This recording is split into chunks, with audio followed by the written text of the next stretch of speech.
pills. Glenn Weinstein here. You've seen my supplement video, you've seen what I take and in what quantities, but now it's time to go through each of those, and I'm going to take you through why I take every single one of those pills daily, because you need to understand whether or not you should be taking them for your program as well.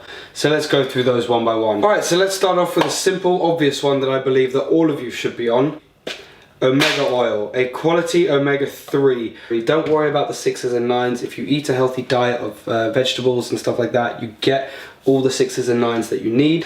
So I'm going to take that as red because of course you're into good nutrition and you're into clean eating. In my opinion, you know it's a good quality one if you have a look at the company and you know you're okay with their business practices already, you trust their products already, they work for you already. But really the big thing to look out for is how much EPA and DHA is in that omega capsule. I can, if requested, make another video on what EPA and DHA are and what purposes they serve.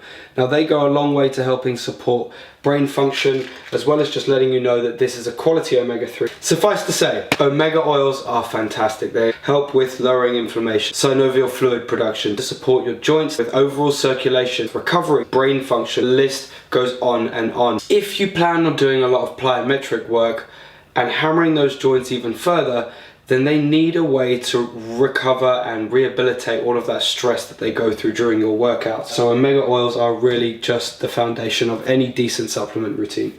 The next one that I believe that most people should be on, vitamin D3, which I take with vitamin C. You're supposed to make it from the sun, but most of us aren't outside enough, and when we are, we're in clothes or covered in sunscreen or wearing sunglasses, and you absorb most of the sun's rays through your retinas. So by wearing sunglasses, we're blocking out most of those rays that, yes, are harmful for your eyes, but are also very good for vitamin D3 production. If it's winter, I take 4, if it's summer, I take 3.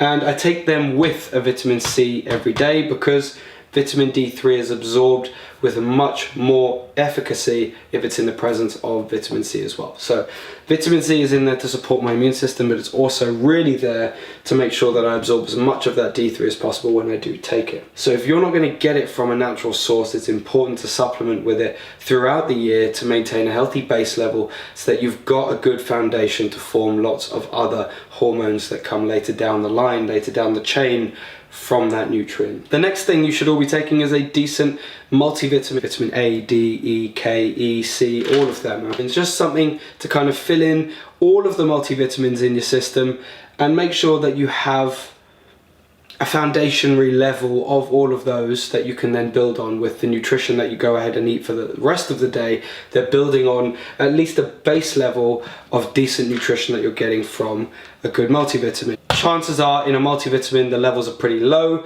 so get a decent multivitamin and then supplement over the top with your own personal needs. Vitamin E. I take vitamin E because it helps support a healthy immune system. That's its primary function and it's doing its job. Next, glucosamine, and it helps support healthy joints, helps recover damaged joints, and I have 2, shoulder and knee. And as a result of those previous injuries, I now have a supplement routine that looks after my joints to help me avoid injuries in the future. The other thing that I take for my joints is CSIS.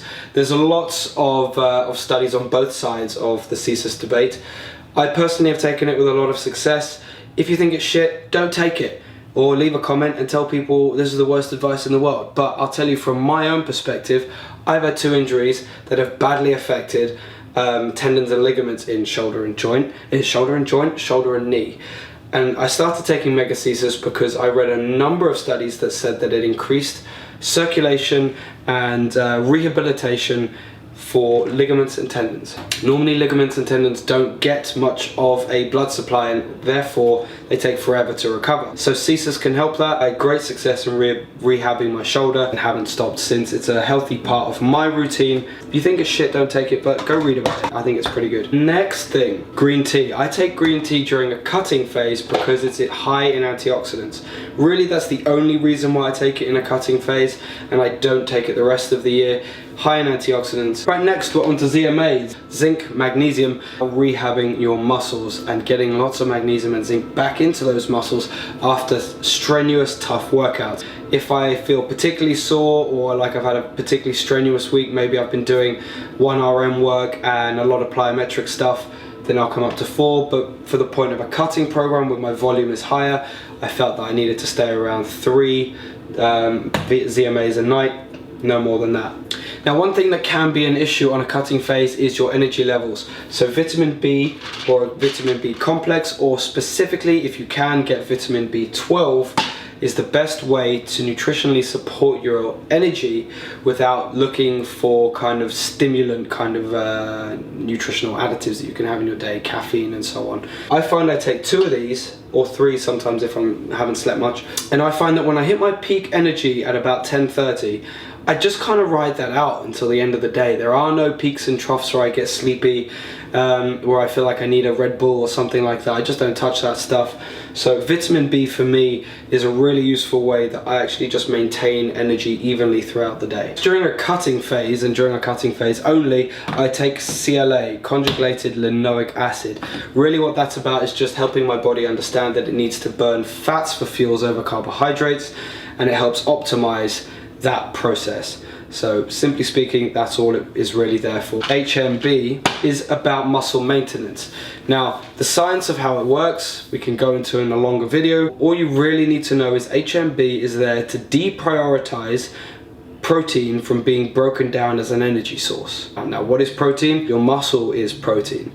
Okay, you don't want to break down muscle during a cutting phase because you end up getting smaller, you end up getting weaker and feeling shit about yourself. Don't let all that bulking turn to nothing that you did over the winter. As you're coming to a cut now, HMB is going to keep your muscle mass as high as possible. Personally, I find that it helps me maintain my muscle mass and my strength through a cut that I shouldn't really be able to.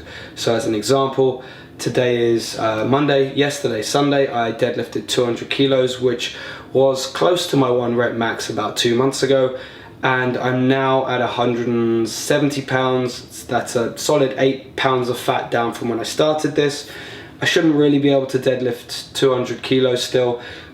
I attribute that kind of strength maintenance to taking 6 grams of HMB a day.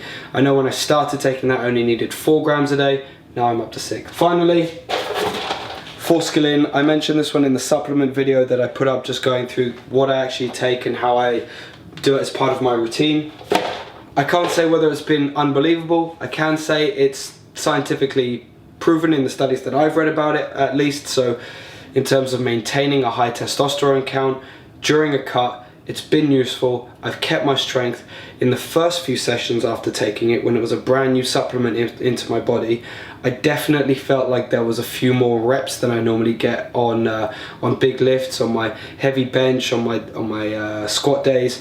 I definitely felt like I had more to give. So whether that was a placebo or not, I don't know. I'm happy. But that was the only kind of additional nutrient in my daily daily routine.